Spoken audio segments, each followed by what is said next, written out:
Mga kasayan, yung nakaraan, naglagay tayo ng headlight sa skeleton ng motor na walang battery. Ito siya, yung nakaraan yung nilagay natin.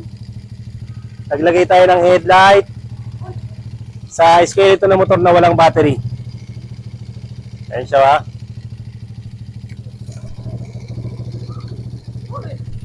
Yan, headlight ang nilagay natin. Ngayon naman, maglalagay tayo ng ng busina. Ito siya, katulad ng ginawa natin, kailangan natin ng regulator rectifier. Kasi ang regulator rectifier, ito yung magkocontrol sa kanyang voltahe para gawing 12 volts. Kasi kung walang regulator rectifier, masisira yung busina natin. Ito ang kanyang reading. Ito ang kanyang voltahe pagka hindi dadaan sa regulator rectifier ha. Ito yung kanyang light coil. Ito yung light coil natin ha. Yan. 42 volts. 49 volts. Yan, 49 volts ha. Yung light coil. Dito naman tayo sa charging coil. 25, 46 volts. 45 volts. 58 volts. Maaaring masira yung ating hanggang 48 volts na yung ating yung ating test light. Kaya kailangan dadaan siya dito sa may sa may positive ng regulator rectifier ha. Kaya kailangan meron kayong regulator rectifier. Ang paglalagay nito ay ganito lang ha. Diba, ganito yung regulator rectifier nyo. Yung kulay pink, ilalagay natin sa puti. Yung dilaw, ilalagay natin sa dilaw. Tapos yung red, ito wala ito. Wala siyang paglalagyan. Yung green, body ground. Ito siya. Bala, dito tayo kukuha ng supply. Ito yung maglalabas ng tamang supply ha. Para hindi masira ang ating busina o yung ating headlight kung headlight ang ilalagay. Ito dapat ang supply niya. Ang reading niya ay 14 volts. 14.1. 14.1 sa may red wire ha. Ito ay pang-rusi kaya dalawa yung red. Isang red at saka isang red white. Kahit alin sa dalawa pwede natin gamitin.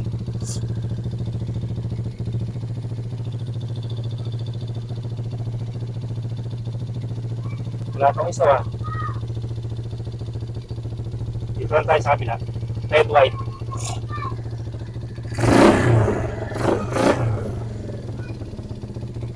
Wala isa.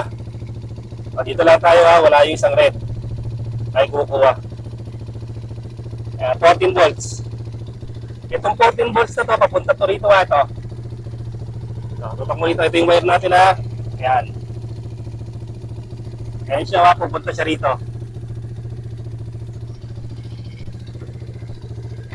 Papunta sa ating common ng headlight. Ayan ha. Ito yung common ng headlight natin ha. Mayroong dalawang paraan para maglagay ng busina. Yung isang paraan natin, pwede tayo rito. Pwedeng isama natin sa ating ilaw. Ito ay kakabit ko yung busina para makita nyo. Ito yung busina natin ha. Ito yung kanyang body ground, kagaya ng ginagawa natin ha.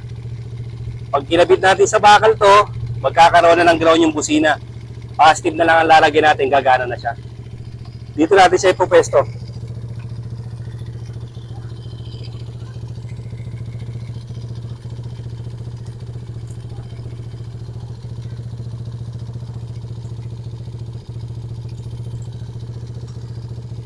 Ito na yung ground natin, hawakan mo ng busina. Nakakabit na yung body ground natin ha.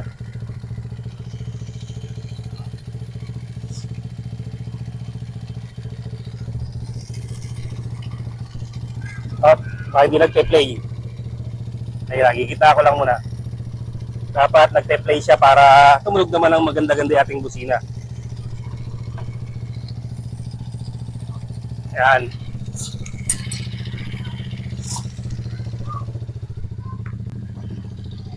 Gagana lang ang busina natin, tsaka yung ilaw natin pag gantong nakabukas ha. Siya oh. Gagana lang yan pag nakabukas ha. Pag nakapatay, hindi rin gagana yan. Kasi wala tayong battery. Ito yung pwede yung gawin ha. Kung meron kayong headlight, lagay nyo sa headlight. Pamimili kayo sa dalawa. Kung sa high o sa low. Ayan siya ha.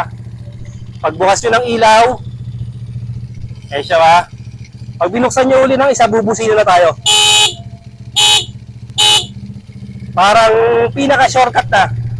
Meron tayong ilaw, meron pa tayong busina. Ayan siya ha. Busina. Busina.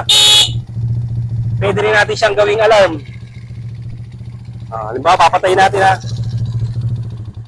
Safe na safe pa yung ating ano rito, ating skeleton ha. Tingnan nyo. Pagka naka-on to, pagsipa nila rito, getaway vehicle. Ayan siya kasayan ha. Hindi na sila magtatangka pag meron tayong ano, may alarm pa yung ano natin, skeleton. Oh. Ayan siya kasayan ha. Ito. Kasi maano yung ano natin ha, gumagana naka ano yan. Pero pag naka-off na yan, hindi siya bubusina.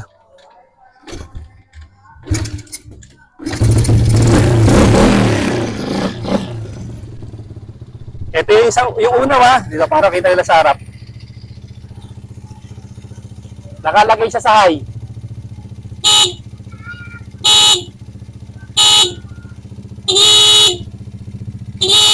Okay. Ito yung unang gagawin natin. Ngayon, sa pangalawa naman tayo.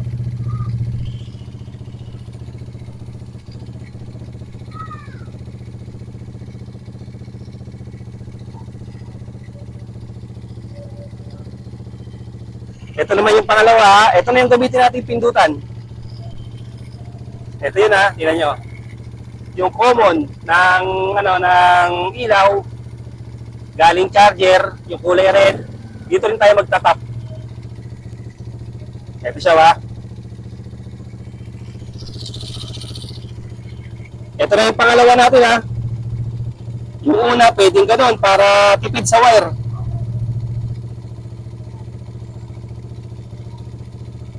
Tipid sa wire, naka-alarm pa yung ano natin. So,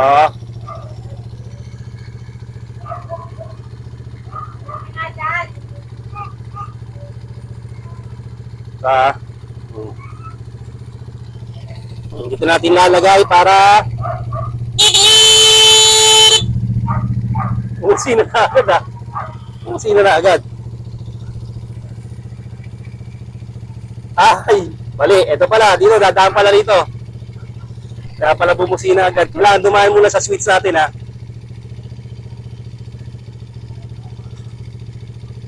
Ilalagay natin dito sa passive ng busina yung isa.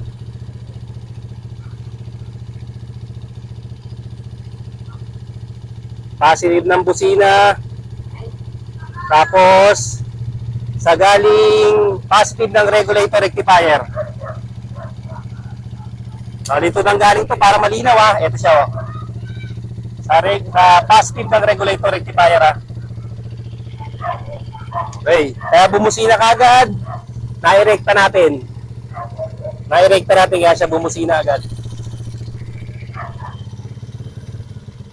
Ano, may ground. Ano siya ha.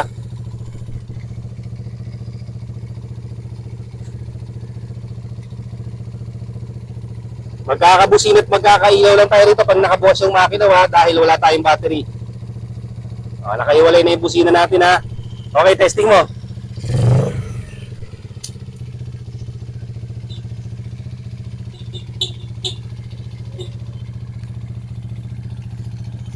Ayun na.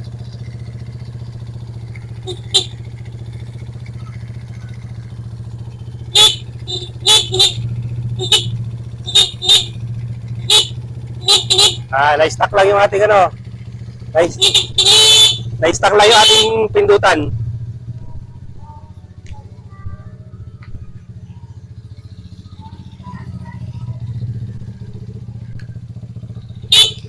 Okay, lalagyan lang natin siya ng ano.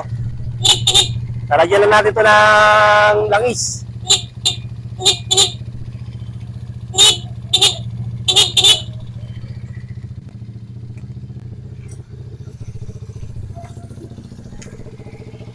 Ganun lang kasayan yung paglalagay ha. Simple lang. Kung gusto nyo ilagay dito, pwede. Ito, nakahiwalay na siya ngayon. Oh. Meron na tayong ilaw. Meron pa tayong busina. Kahit nakapatay yung ilaw natin, may busina tayo ha.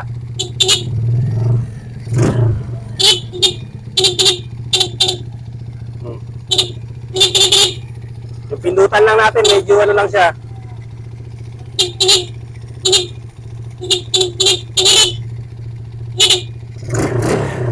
May ilaw, may busina.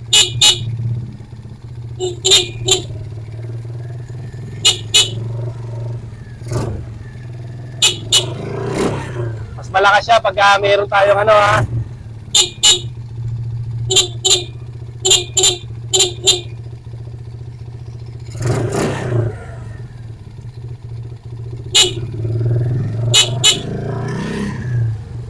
Mas malakas pa siya kasi pag nakabukas pa yung ilaw natin ha. Pansinin nyo. Nakapatay yung ilaw natin. Pag nakabukas yung ilaw natin,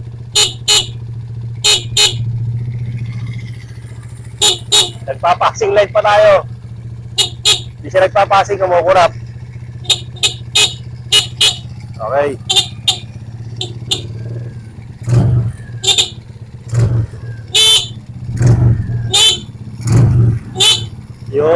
Yun lang.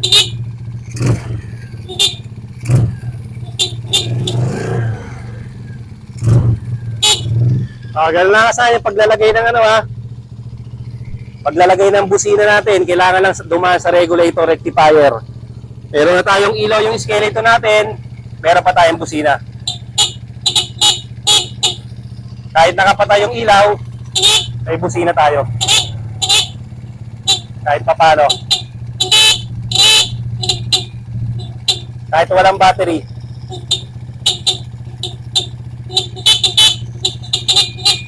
Pwede nyo nilagyan ng capacitor to kasi kung gusto nyo mas malakas ha. Capacitor sa busina.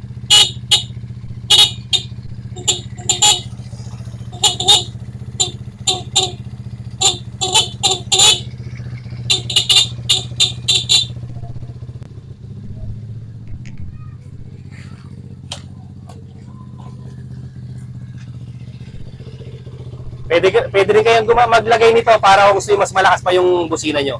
Ayan, dito lang mga kasayan. Salamat sa panonood.